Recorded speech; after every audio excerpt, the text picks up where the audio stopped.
Story 1. The contingency sitter Ethan Vance, 26 and drowning in student debt, was the exact demographic Craigslist horror stories were written for. He was desperate, broke, and convinced that every outrageous offer he saw was somehow the one legitimate ticket out of his immediate financial hole. The listing, posted under gigs greater than domestic, was titled simply, High-rise apartment sitter 7 nights minus $5,000 cash. The description was sparse. Minimal duties. Requires absolute discretion and adherence to a non-negotiable contract. Interview required. Must be comfortable with solitude. $5,000 for a week of watching an apartment. It was insane. It was almost certainly a scam. But Ethan clicked it anyway, sending a short, professional email that reeked of manufactured stability. The response came within the hour.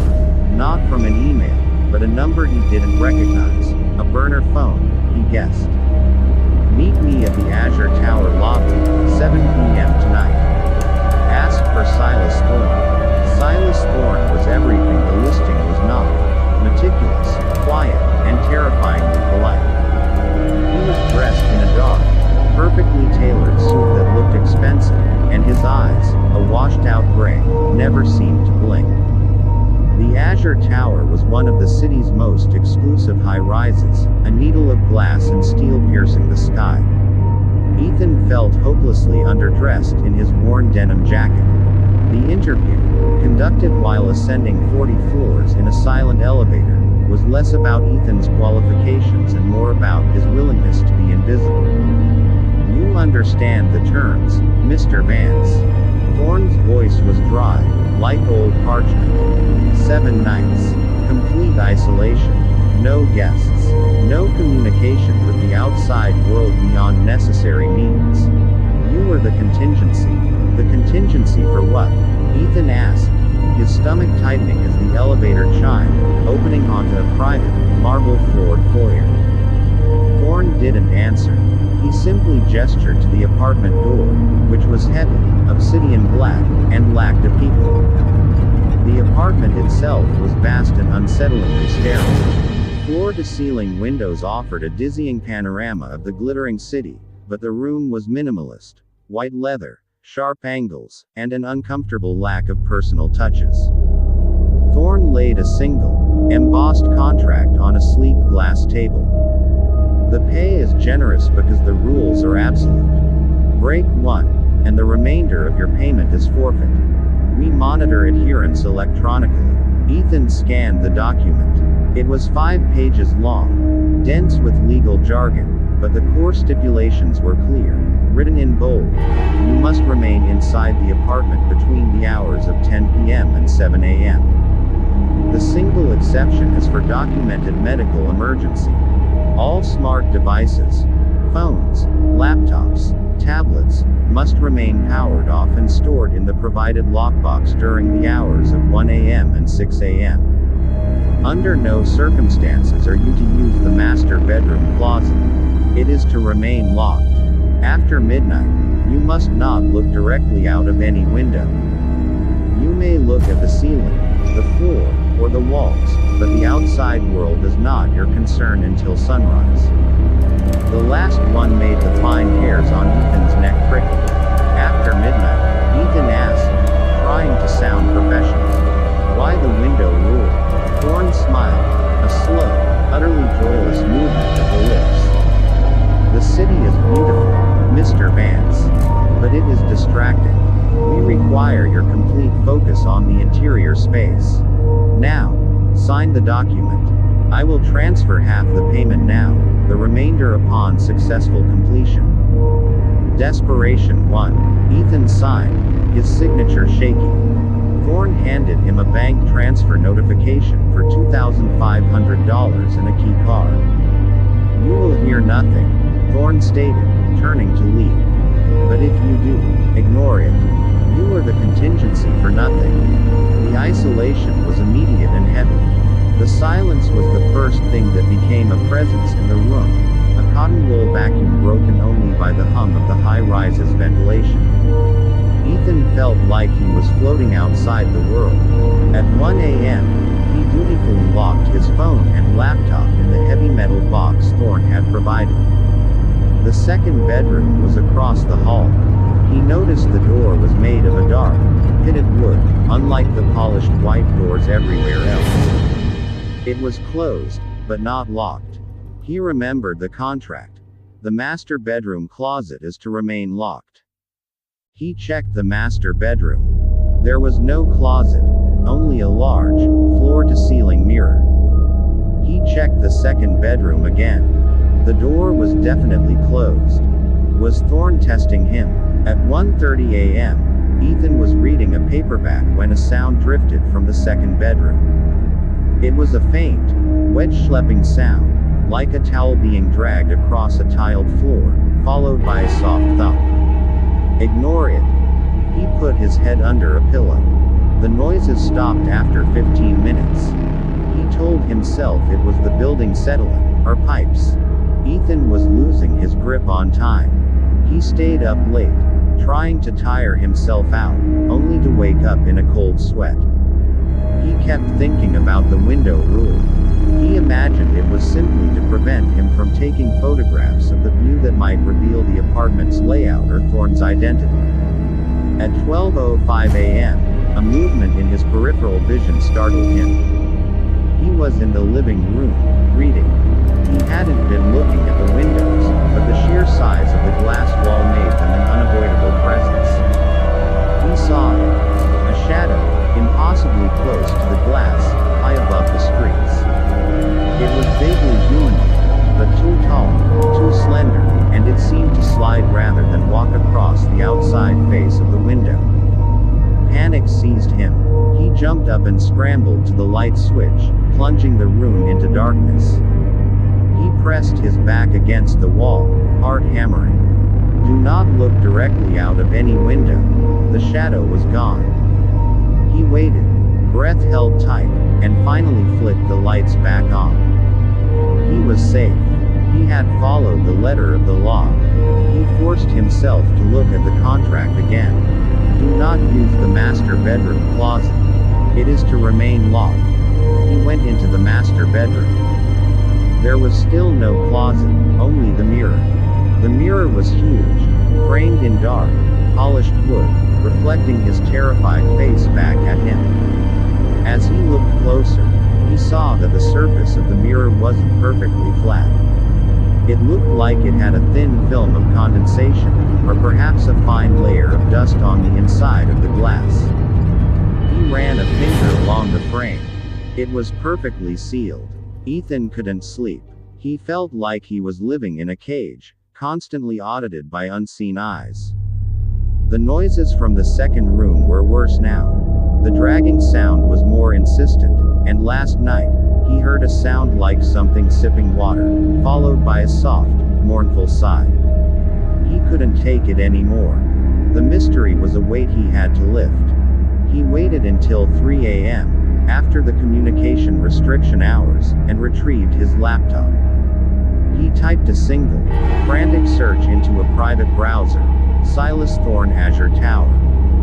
Nothing. The man seemed to be a ghost. Then he tried a different query, Azure Tower apartment sitting contract rules. The search results were dead ends until he found a cached link to an obscure, now deleted message board thread. The title was, Read, High-Rise Gig, Am I Being Spooked? He clicked the link. The thread was mostly blank, but one post, timestamped 2 years ago, remained. User, at A_J_D took the job. The pay was too good. The rules are insane, especially the window rule.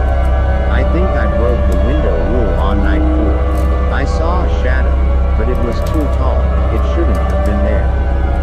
It looked like it was patrolling. Last night, the closet door was open. I swear I closed it.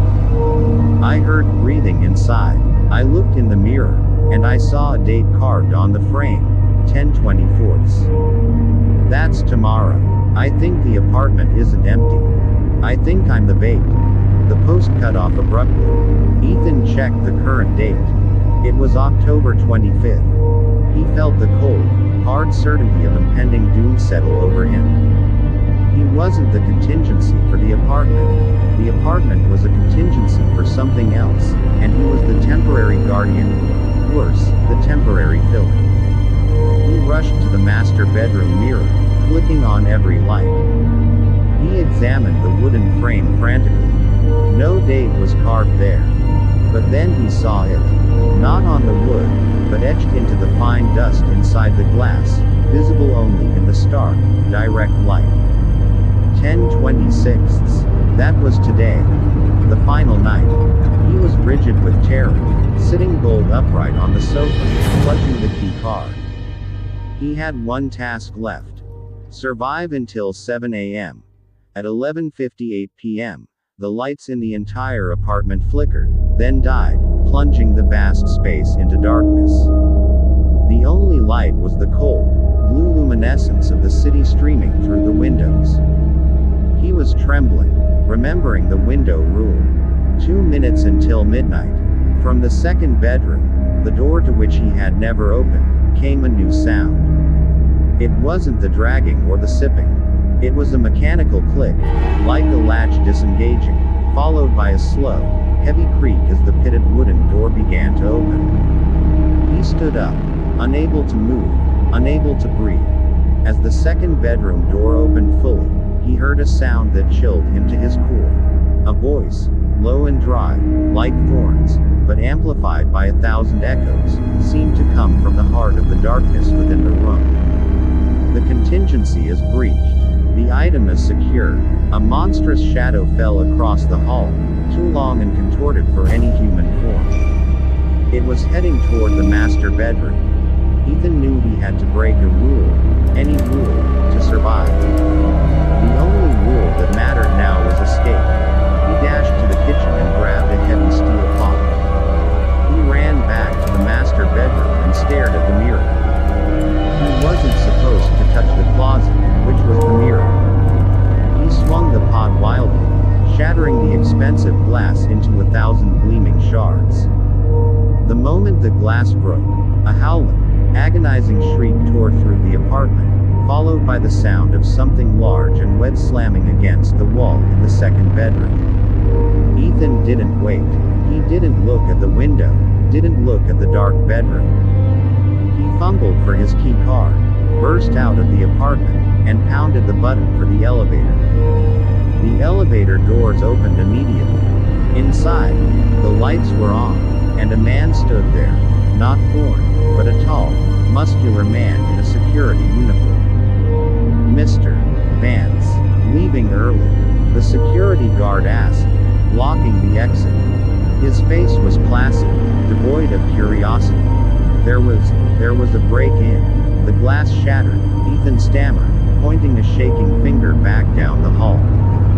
The guard stepped out and glanced casually at the apartment door. "Ah, the contingent barrier has been breached. Silas will be displeased. You've ruined the environment," he sighed, pulling a phone from his pocket. The guard held the phone up, not to call the police, but to show Ethan the screen. It was a new Craigslist listing, time-stamped only a minute ago. Title: High-rise apartment sitter 7 nights minus $5,000 cash. The description was sparse, but a new line had been added at the bottom. The previous occupant has been added to the master bedroom inventory. We now require a new sitter to maintain the property. Must be comfortable with the master rule. Ethan looked past the guard, toward the sound of the broken glass. In the light reflecting from the city, he saw the guard's shadow stretch, impossibly long, toward the apartment door. "It's a lovely apartment, though," the guard said, gently taking the steel pot from Ethan's hand. "It just required a little upkeep." The apartment door swung shut, silent and heavy, trapping the sound of the glass being meticulously swept up inside. Ethan realized he wasn't just broke anymore. He was the next warning in a cycle of digital desperation, the new shadow in the glass. The elevator door began to close, carrying him nowhere. Story 2. The observer's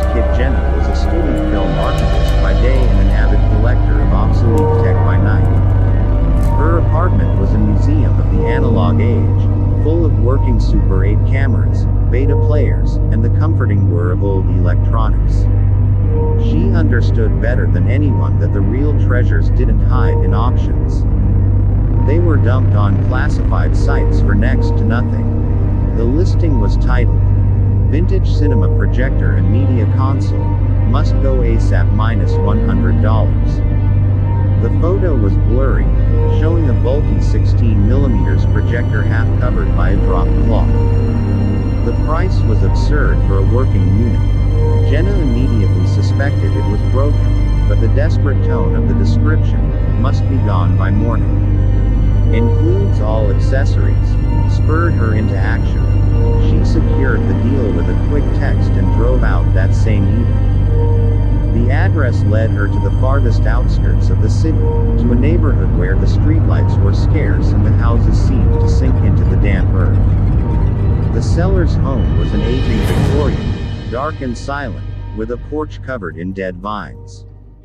A man who looked older than the house itself answered the door. He introduced himself as Mr. Albright, and his eyes, though kind, were watery and perpetually fixed on something over Jenna's shoulder. "You're late," he rasped, though she was only 5 minutes past their agreed time. "It has to go now. Take it all.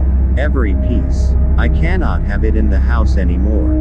The projector sat disassembled in the dusty living room, alongside several heavy wooden boxes. Albright wouldn't help her carry anything, but he insisted she take the entire collection. She found an old media console, a heavy canvas screen, and a stack of beautifully labeled film reels containing classic B movies, all for $100. It was an incredible haul. As she loaded the last, heaviest box into her trunk, Albright leaned close to her window, his breath smelling of clothes and dust. "There is one more reel, inside that last box," he whispered, pointing a trembling finger. "It's unmarked. I call it the Contingency Reel." Jenna nodded, eager to leave. "What's the contingency?" "It came with the kit," Albright said, his voice dropping to a conspiratorial shudder. "The previous owner left me with one rule, and I pass it to you. If you ever watch the Contingency Reel, never watch it alone. Promise me, child, never watch the Contingency Reel alone." He didn't wait for her reply, simply backing away and closing the door with a loud, hollow thud. Back in her well-lit apartment, the fear receded, replaced by the giddy excitement of a good acquisition. The projector, a massive industrial model, was perfectly preserved. She spent hours cleaning, oiling, and testing it. By midnight, it was humming, ready for a screening. She ran through the labeled reels first. Old sci-fi horror, grainy and fun. But the Contingency Reel called to her. She found it deep in the bottom box. A heavy, gray metal canister with no label whatsoever. The metal felt strangely cold against her skin, almost unnaturally so. "Never watch it alone." The warning was superstitious nonsense. She was a scholar of media. She wasn't afraid of old films. Besides, who was going to watch it with her at 2 a.m. on a Tuesday? Jenna threaded the film onto the spool. It was thick, black, and smelled faintly of ozone. She flipped the lamp switch, and the heavy lens cast a square of brilliant white light onto the canvas screen. The film began. It was silent, and for the first minute, nothing but perfectly black, velvety darkness crossed the screen. Jenna frowned, wondering if the reel was simply blank leader tape. Then, the static began. Not the fuzzy white noise of television, but a thick, oily, gray static. It felt wrong, like a close-up on mold.